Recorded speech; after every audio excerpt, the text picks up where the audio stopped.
Hello मेरे प्यारे साथियों, नमस्कार। मैं महेश राजगुप्ता स्वागत करता हूं आपके अपने यूट्यूब चैनल परीक्षा एकेडमी पे। दोस्तों, आज के सेशन में हम बौद्ध धर्म के प्रश्न करने वाले हैं। आज का जो टॉपिक है हमारा वो है बौद्ध धर्म से टॉपिक है। ठीक है, तो चलिए आज के प्रश्न को शुरू करते हैं। उससे पहले मेरे प्यारे साथियों, अगर आप इस यूट्यूब चैनल पे नए हो तो सबसे पहले चैनल को सब्सक्राइब कर लें और बेल आइकन को ऑन कर लें, जिससे आपको हर एक क्लास का नोटिफिकेशन आप तक समय समय पर पहुंचता रहे। तो चलिए आज की क्लास को शुरू करते हैं। बहुत कम समय में हम लोग बहुत ज़्यादा प्रश्न करने की कवर करेंगे। ठीक है, प्रश्न नंबर पहला देखते हैं क्या है। महात्मा बुद्ध का महापरिनिर्वाण कहाँ हुआ। ठीक है, यह एक ऐसा प्रश्न है जो कि सारे एग्जाम में पूछे जाता है। चाहे आप टीचिंग एग्जाम की बात कर लेंगे, डिफेंस एग्जाम की बात कर लेंगे या फिर अदर एग्जाम की भी आप बात कर लेंगे, तो यह प्रश्न आपके बनते ही बनते हैं। ठीक है, तो देखिए महात्मा बुद्ध का जो महापरिनिर्वाण जो हुआ था, कहाँ हुआ था? क्या लुम्बिनी में हुआ था, बोध गया में हुआ था, कुशीनगर में हुआ था या फिर कपिल वस्तु में हुआ था? चलिए आप लोग बताएंगे। देखिए यह सेशन आप लोग अगर लगातार करेंगे ना, तो आप लोग को इससे क्या फ़ायदा होगा कि जब आप इस यूट्यूब चैनल से जुड़ेंगे, परीक्षा एकेडमी के साथ आप जुड़ेंगे, तो आपको एक चीज़ आपको फ़ायदा देखने को यह मिलेगा कि आपके अंदर हर एक टॉपिक से कितने प्रश्न आप सही कर पा रहे हैं, वो चीज़ आप यहाँ पे देख सकते हो। क्योंकि इस चैनल पे, ठीक है, हमें लगता है कि यूट्यूब पे एक पहला ऐसा चैनल है जहाँ पे आपको टॉपिक बाई टॉपिक प्रश्न कराए जाते हैं। ठीक है, और जो कि एक एक प्रश्न चुन चुन के कराए जाते हैं, जो कि सभी एग्जामों के लिए अति महत्वपूर्ण रहता है। खास तौर पे हम बात करेंगे बिहार शिक्षक भर्ती जो कि दिसंबर में होने वाला है, उसके लिए अति महत्वपूर्ण यह सेशन रहने वाला है। और भी मैं जेटेट की बात कर लूँ, झारखंड में जो टेट होने वाला है या फिर झारखंड में जो टीचिंग एग्जाम होने वाला है, उसके लिए भी महत्वपूर्ण है ये। यूपी टेट के लिए, सुपर टेट के लिए, अगर मैं कुल मिला के बात करूँ तो ऑल टीचिंग के लिए ये बहुत ही महत्वपूर्ण सेशन रहता है, क्योंकि एनसीईआरटी और एससीईआरटी बेस्ड ही सारे प्रश्न कराए जाते हैं। ठीक है, चलिए, तो इसका क्या सही आंसर होगा? तो इसका सही आंसर हो जाएगा कुशीनगर। ठीक है, महात्मा बुद्ध का जो महापरिनिर्वाण कहाँ हुआ था, वो हुआ था कुशीनगर में हुआ था। दूसरा प्रश्न देखते हैं, प्रश्न नंबर 2 देखते हैं क्या है। गौतम बुद्ध अपना प्रथम उपदेश कहाँ दिए थे? ये भी प्रश्न बार बार पूछे जाने वाले हैं। चलिए, ये प्रश्न तो आपके एमटीएस, उसके बाद में एसएससी सीएचएसएल में भी ये प्रश्न पूछा गया है। गौतम बुद्ध अपना प्रथम उपदेश कहाँ दिए थे? चलिए आप लोग बताएंगे। क्या वैशाली में दिए थे, कौशाम्बी में दिए थे, पावापुरी में दिए थे या फिर सारनाथ में दिए थे? चलिए आप लोग बताएंगे। बिल्कुल सही आंसर है कि सारनाथ में। क्या? हाँ, तो गौतम बुद्ध ने अपना जो प्रथम उपदेश दिए थे, कहाँ पे दिए थे? सारनाथ में अपना प्रथम उपदेश उन्होंने दिया था। प्रश्न नंबर 3 की देखते हैं, बात करते हैं। प्रश्न नंबर 3 क्या है। कनिष्क के शासनकाल में बौद्ध सभा किस नगर में आयोजित की गई थी? आपको बताना है कि कनिष्क के शासनकाल में, है ना, उस समय जो बौद्ध सभा जो कराया गया था वो किस नगर में आयोजित कराया गया था। ठीक है, और ये कौन सा बौद्ध कनिष्क कौन से बौद्ध सभा कराए थे? ठीक है, तो ये याद रखना, ये चौथा बौद्ध सभा करवाए थे। ठीक है, देखिए क्या मगध में हुआ था, पाटलिपुत्र में, कश्मीर में या फिर राजगृह में?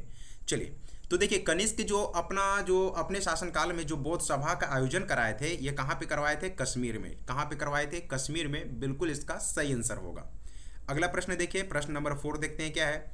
बोध गया में महाबोधि मंदिर बनाया गया जहाँ पे, ठीक है, जहाँ जो बोध गया जो महाबोधि मंदिर बनाया गया है बोध गया में, वो बनाया गया था जहाँ पे क्या था? गौतम बुद्ध पैदा हुए थे वहाँ पे, गौतम बुद्ध को ज्ञान की प्राप्ति हुआ था, या फिर गौतम बुद्ध ने अपना प्रवचन दिया था, या फिर गौतम बुद्ध की मृत्यु हुई थी।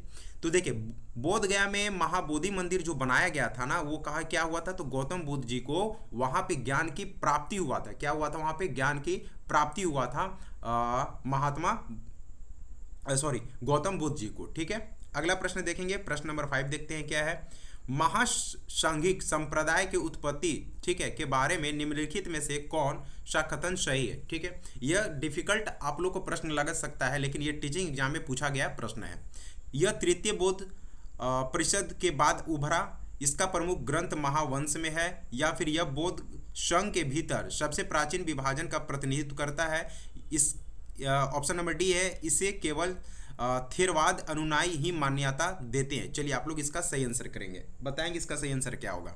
देखिए इसका मैं आप लोग को सही आंसर बता देता हूं, ऑप्शन नंबर सी बिल्कुल सही होगा, क्योंकि देखिए यह क्या था ना, यह बौद्ध संघ के भीतर सबसे प्राचीन विभाजन का प्रतिनिधित्व करता था। ये जो महासांघिक संप्रदाय जो था, ये बौद्ध संघ के भीतर सबसे प्राचीन विभाजन का प्रतिनिधित्व करता था। ठीक है, ये चीज के बारे में आप याद रखेंगे, ये प्रश्न टीचिंग एग्जाम में पूछा गया है प्रश्न, है ना।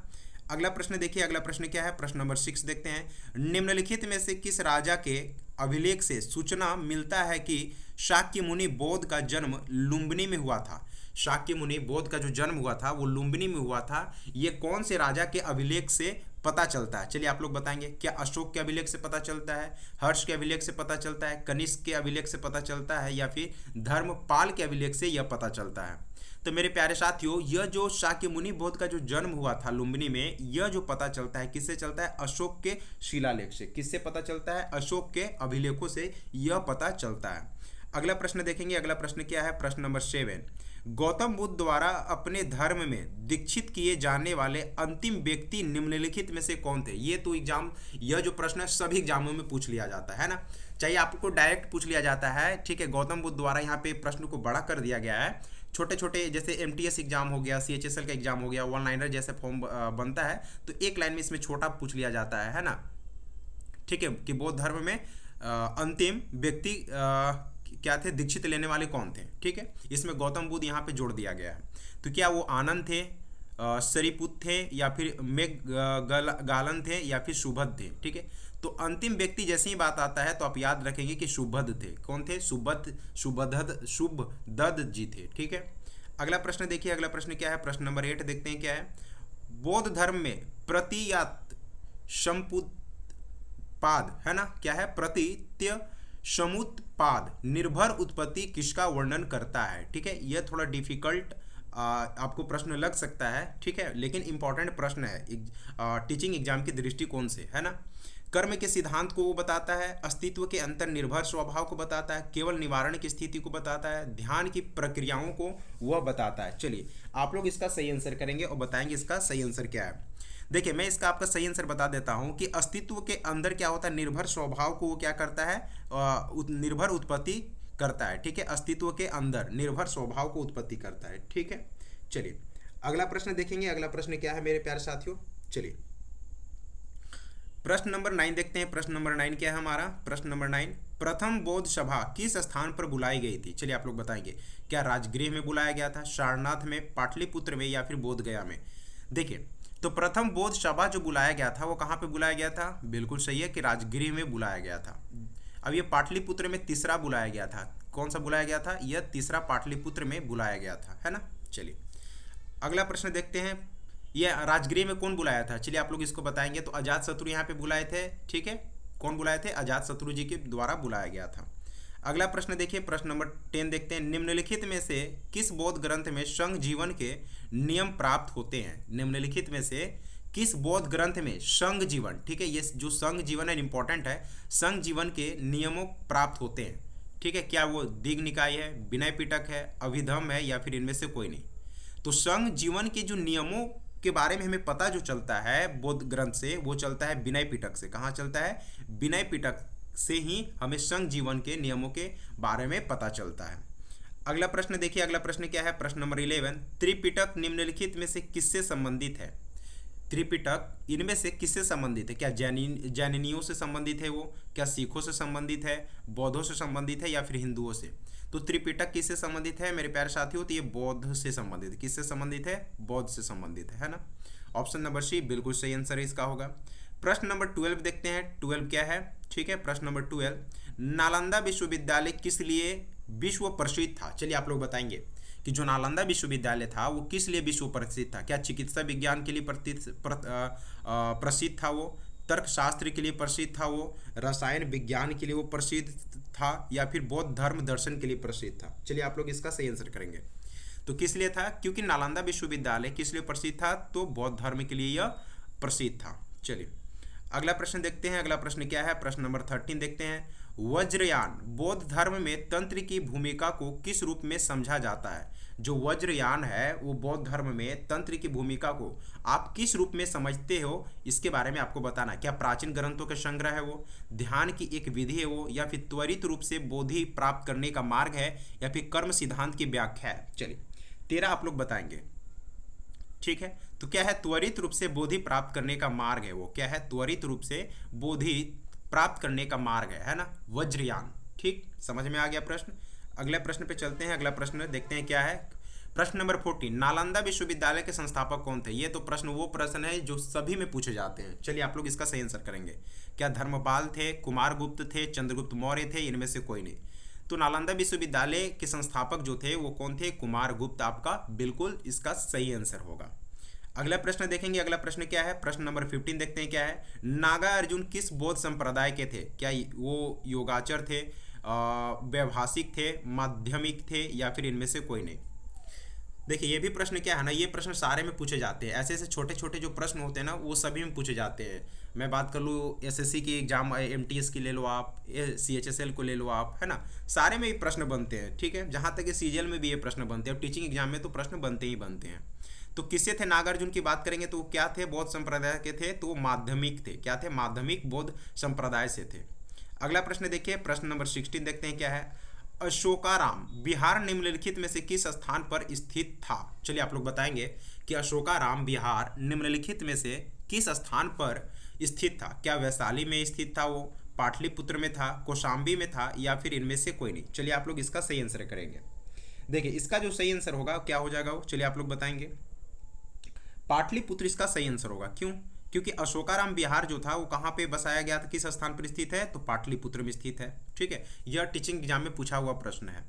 अगला प्रश्न देखिए। अगला प्रश्न क्या है? प्रश्न नंबर 17 देखते हैं।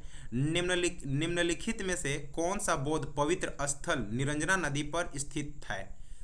चलिए आप लोग बताना है कि निरंजना नदी पे इनमें से कौन सा पवित्र स्थल है। क्या बोध गया है, कुशीनगर है, या लुम्बिनी है? चलिए आप लोग बताएंगे कौन सा है इनमें से। बिल्कुल बिल्कुल कौन सा है, चलिए बताएंगे आप लोग। तो आपको पता होगा कि जो बौद्ध धर्म पवित्र स्थल है निरंजना नदी पे कौन है? वो बोध गया है। बिल्कुल सही इसका आंसर है ना।